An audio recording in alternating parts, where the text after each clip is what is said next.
So now that you have your Portal Vanguard posse fully painted up and your new unit cards freshly printed and sleeved, what's the best way to use them in a game? The posse bonus is rather powerful, but will require some finesse to maximize its effectiveness. If you fill all 6 slots, then every unit with the Estrella keyword will also gain access to teamwork, allowing you to potentially chain together multiple activations for a hard-hitting strike that can potentially cripple your opponent early on.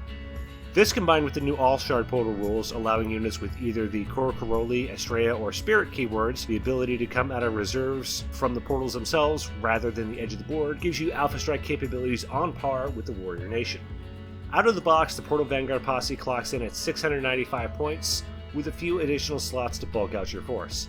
Slots 3, 4, and 5 are either completely empty or only half full, so you may struggle to get a full tournament-sized list out of this posse alone. If you want to use the Portal Vanguard posse as a primary force, your best bet would be to get at least 1 box of Spica Cohort Hands models. 2 would be better, though they can be a bit daunting to paint when you realize the sheer number of leather straps and belts on each one. This list has spots for anywhere from 1 to 4 hands units, so it would be a good idea to determine what kind of list you'd like to use, particularly if you already know what the adventures are going to be ahead of time. If you'll be expecting to hold on to multiple objectives, it would be a good idea to bring more Spica as they make excellent objective holders. If that is less of a concern, hold back on bringing them in favor of more Corocaroli. Your next decision should be whether you want more ranged or more melee support. Slots 3 and 4 allow you to take an additional non-vehicle support unit. At the time of recording, there are currently 3 different non-vehicle support units available: the Luminate Cohort, the Nyx Cohort, and Spirit Apparitions.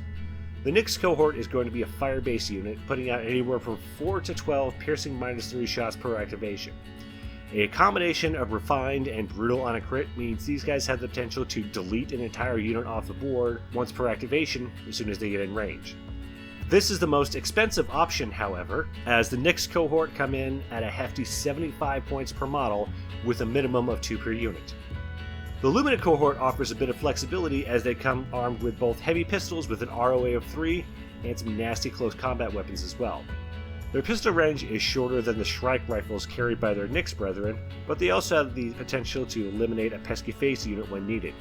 The Luminate models also come with blades that have both hazardous and refined with brutal on a crit, so if you have the points to spare, get these guys in charge position ASAP and set them to chopping enemies down and setting them on fire. Remember, a second application of hazardous automatically becomes lethal. If you want some template weapons in the mix, then add in a unit of Spirit Apparitions. They are fairly cheap, coming in at only 45 points a bottle, so they're a good option if you want to save your points for something else. They come equipped with Spirit Claws that become piercing -3 when focused thanks to Attuned, as well as a torrent weapon that applies stun on a hit and displace as a critical effect. If you absolutely have to get a unit off of an objective, these are the guys to do it. And as an added bonus, they're also volatile, so if one dies, then every unit within 2 inches gets hazardous. The Spirit Apparitions aren't with their downsides, however. They have split personality, so you'll be drawing a new action point card when you activate them. They also have ancillary, so they'll be taking Yeller checks when needed. Their grid is subpar to measly 4, but can be boosted up to 6 thanks to Ghost Armor if a mind check is passed. If that check fails, however, they're stuck with their base grid. With this list, you also have a few additional face options as well. Unless you really like a specific face, I'm going to recommend you factor in their fortune value rather heavily. Elite Nura only has 3 fortune, so having as many self-sufficient units as possible is beneficial.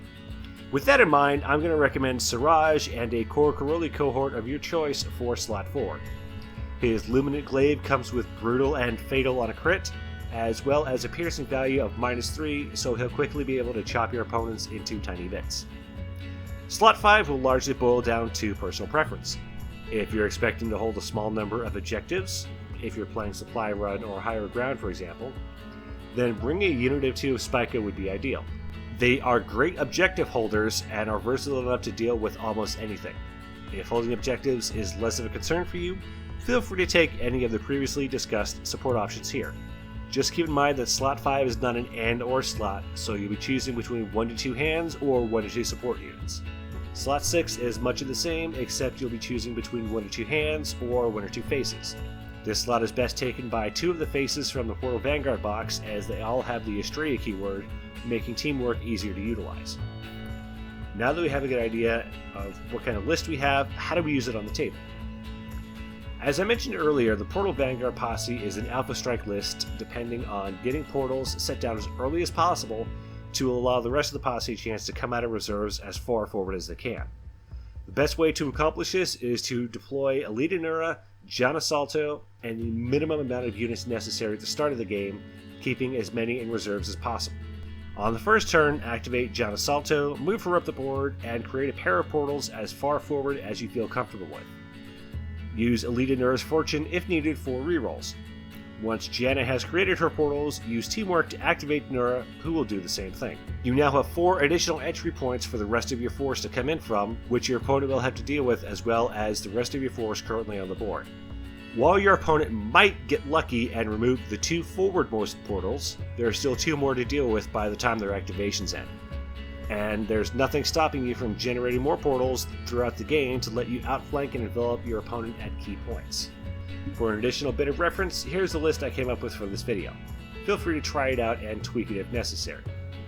Well, that's going to about do it for me today. Stay tuned for more tactic videos, unboxings, a contrast-only painting tutorial, and some battle reports once I fine-tune my camera and recording process. Take care, everyone.